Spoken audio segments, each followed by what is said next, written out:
বন্ধু, অনেক দিন পর তোমার সাথে দেখা। কেমন আছো তুমি? এই তো ভালো চলছে। চলো তাহলে বসা যাক। তারপর বলো, তোমার স্কুলের কি অবস্থা? এই তো চলছে কোনো রকম, বাট পড়ালেখার মান তেমন ভালো না। আচ্ছা বন্ধু, তুমি কি মনে করো শেখা মানেই শুধু বই পড়া আর মুখস্থ করা? শেখা তো চারপাশ থেকেও হতে পারে, যেমন ধরো বন্ধুদের সাথে খেলতে খেলতে শেখা। হ্যাঁ, ঠিক বলেছ। রান্নাঘরে কাজ করতে করতেও আমরা শিখতে পারি, যেমন ধরো পরিমাপ ও ধৈর্য। হ্যাঁ, গাছ লাগাতে গিয়েও আমরা বুঝি প্রকৃতির যত্ন নেওয়া কতটা দরকার।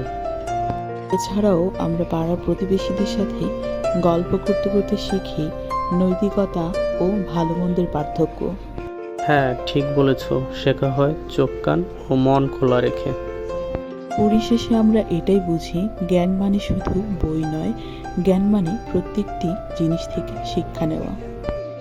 চলো বন্ধু, আজ তাহলে উঠি। ভালো থেকো বন্ধু, নিজের খেয়াল রেখো।